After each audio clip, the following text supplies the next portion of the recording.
Hi everybody, today we're going to talk about bar charts and histograms in Excel. Bar charts and histograms use rectangular bars to represent data. Bar charts can be used for both ungrouped and grouped data, but histograms are used for continuous data and therefore always show grouped data. Visually, bar charts have spaces between the bars in the graph, but histograms do not have space between the bars in the graph. This is intentional to help you see the overall shape of the frequency or relative frequency distribution. Both bar graphs and histograms can be created in Excel from a list of data or from a frequency distribution. Let's go over and take a look. Let's start with the frequency distribution. Here I have the number of pets someone has and the frequency. We could highlight this information and hit Insert, a recommended chart.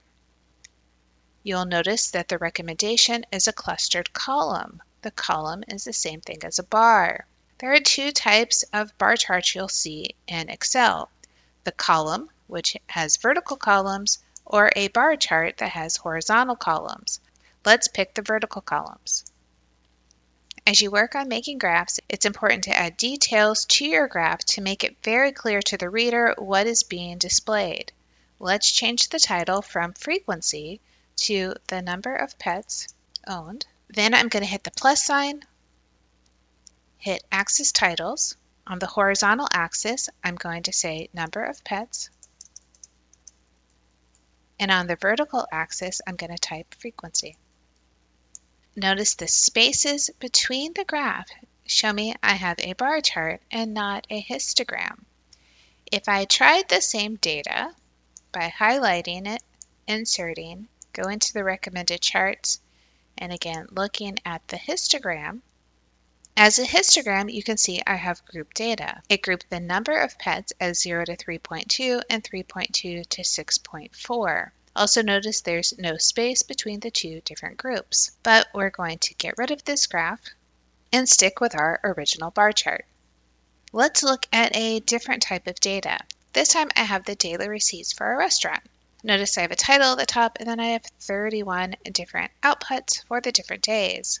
Let's highlight this data, hit Insert, and click on Recommended Charts.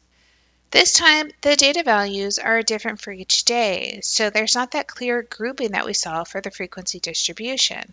But if I click on All Charts and I go to Histogram, you'll see that it grouped the data together. Again, we could change the title. We're going to call it Daily Receipt Totals for the month of January. When you're collecting your data, you know what data you're collecting it for, so you would know what month you collected receipts for.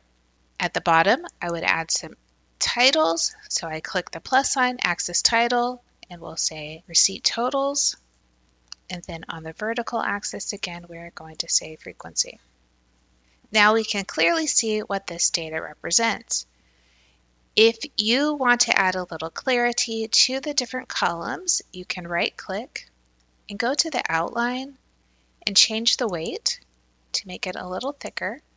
You can also change the color to make it stand out. My next set of data gives the day off for someone for an entire year. I have 52 data values. When Excel sees the data values, it doesn't know the difference between Monday, Tuesday, Wednesday, Thursday, Friday being a day and day off being a set of words.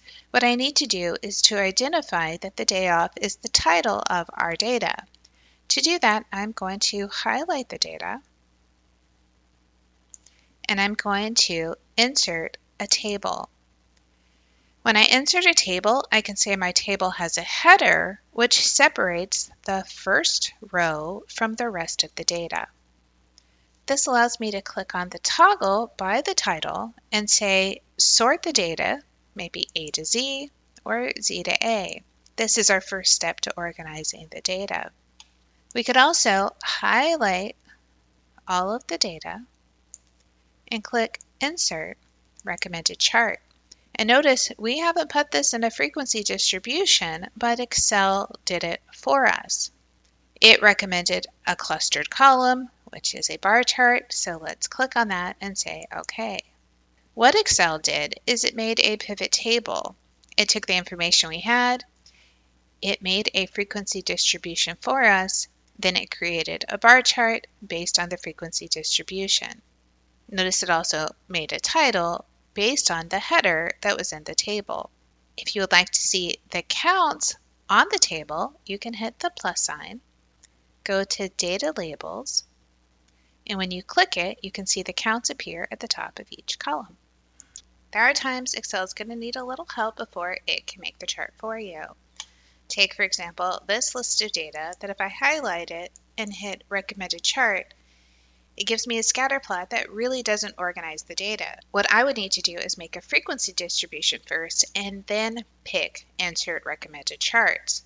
I have other videos about how to make a frequency distribution.